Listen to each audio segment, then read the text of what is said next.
Yes, മുൻ ഉപലോകായുക്തയ്ക്ക് പുതിയ പദവി. Retired justice Babu Mathew P ജോസഫിനെയാണ് പിണറായി സർക്കാർ തദ്ദേശ സ്ഥാപന ഓംബുഡ്സ്മാനായി നിയമിച്ചത്. CMTRF വക മാറ്റിയ കേസിലെ ബെഞ്ചിൽ അംഗമായിരുന്ന ഇദ്ദേഹം മുഖ്യമന്ത്രിക്ക് ക്ലീൻ ചിറ്റാണ് നൽകിയത്. ഉദ്ദിഷ്ട കാര്യത്തിന് ഉപഹാര സ്മരണയെന്നാണ് RS ശശികുമാർ കുറ്റപ്പെടുത്തിയത്. വിവരങ്ങളുമായി ശ്രീനന്ദ ചേരുന്നുണ്ട്. ശ്രീനന്ദ, മുഖ്യമന്ത്രിക്ക് ക്ലീൻ ചിറ്റ് നൽകിയ ആളാണ്. അപ്പോൾ ഉദ്ദിഷ്ട കാര്യത്തിന് ഉപകാര സ്മരണയാണോ ഇത്? തീർച്ചയായിട്ടും അശ്വതി, ഉദ്ദിഷ്ടകാലത്തിന് ഉപകാരസ്മരണ തന്നെയാണ് ഇത്തരത്തിലൊരു പദവി നൽകിയതിന്റെ പിന്നിലുള്ള രഹസ്യം എന്ന് പറയുന്നത്. കാരണം മുൻപും സമാന രീതിയിൽ ഇദ്ദേഹത്തിന് മറ്റൊരു പദവി നൽകാനായുള്ള തീരുമാനം സംസ്ഥാന സർക്കാരിന്റെ ഭാഗത്തു നിന്നുണ്ടായിരുന്നു. പക്ഷേ അന്ന് CMRDFന്റെ പരാതി നൽകിയ ആ ഒരു പരാതിക്കാരന്റെ ഒരു പരാതിയുടെ അടിസ്ഥാനത്തിലാണ് ആ ഒരു തീരുമാനത്തിൽ നിന്നും സർക്കാർ പിൻവാങ്ങുന്ന ഒരു സാഹചര്യം ഉണ്ടായത്.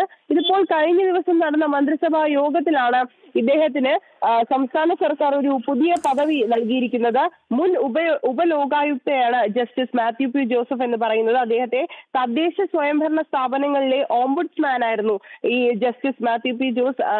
ഇദ്ദേഹത്തെ നിയമിക്കാനാണ് സംസ്ഥാന സർക്കാർ ഇപ്പോൾ തീരുമാനിച്ചിരിക്കുന്നത്. ഇദ്ദേഹത്തിന് വളരെ വലിയൊരു പൊസിഷനാണ് സംസ്ഥാന സർക്കാർ ഓഫർ ചെയ്തിരിക്കുന്നത്. കാരണം തദ്ദേശ സ്വയംഭരണ സ്ഥാപനങ്ങളിലെ ഓംബുഡ്സ്മാൻ എന്ന് പറയുമ്പോൾ തന്നെ നമുക്ക് ഊഹിക്കാവുന്നതാണ്.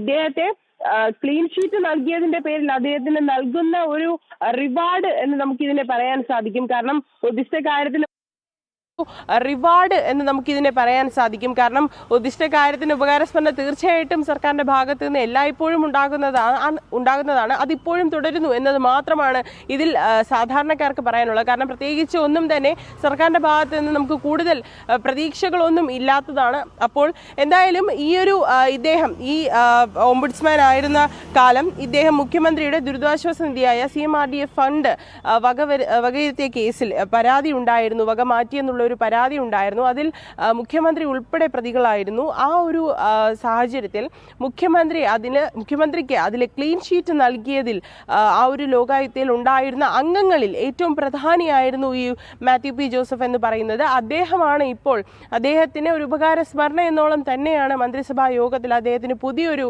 നിയമനം നൽകിക്കൊണ്ട് സർക്കാർ ഉത്തരവിറക്കിയിരിക്കുന്നത്. എന്തായാലും ഇതിനെ ഒപ്പോസ് ചെയ്തുകൊണ്ട് അല്ലെങ്കിൽ ഇതിനെതിരായി മുൻ പരാതി നൽകിയ ആൾ വീണ്ടും രംഗത്തെത്തിയിട്ടുണ്ട്.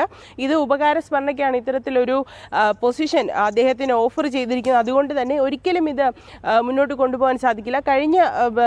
കഴിഞ്ഞ ഒരു സമയത്തും കുറച്ച് നാളുകൾക്ക് മുൻപും ഇതേ സമാന രീതിയിൽ മുഖ്യമന്ത്രി ഇദ്ദേഹത്തിന് വേറൊരു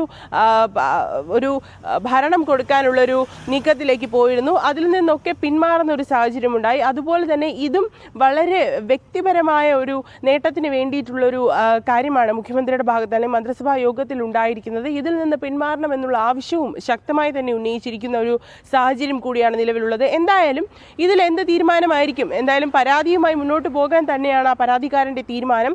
ഇനി എന്തായിരിക്കും സർക്കാരിന്റെ ഭാഗത്തു നിന്നുണ്ടാകുന്ന മുൻപ് സമാന രീതിയിൽ ഉണ്ടായതുപോലെ ആ ഒരു തീരുമാനത്തിൽ നിന്ന് പിന്നോട്ട് പോകുമോ അല്ലെങ്കിൽ ആ തീരുമാനവുമായി മുന്നോട്ട് പോകുമോ എന്നുള്ള കാര്യങ്ങളൊക്കെ തന്നെ നമുക്കിനി അറിയണം. അത് തന്നെയാണ് ഈ ദുരിതാശ്വാസ നിധി ഫണ്ട് വകമാറ്റിയ കേസിലെ മുഖ്യമന്ത്രി പിണറായി വിജയന് ക്ലീൻ ചിറ്റ് നൽകിയ ആളാണ് ഇപ്പോൾ തദ്ദേശ സ്ഥാപനത്തിന്റെ ഓംബുഡ്സ്മാനായി മാറിയിരിക്കുന്നത്. അപ്പോൾ ഉദ്ദിഷ്ട കാര്യത്തിന് ഉപകാര സ്മരണയാണോ എന്നുള്ള വിമർശനങ്ങളൊക്കെ എഴുതുന്നുണ്ട്. ശ്രീനന്ദയാണ് ഈ പ്രധാനപ്പെട്ട വിവരങ്ങൾ പങ്കുവച്ചത്.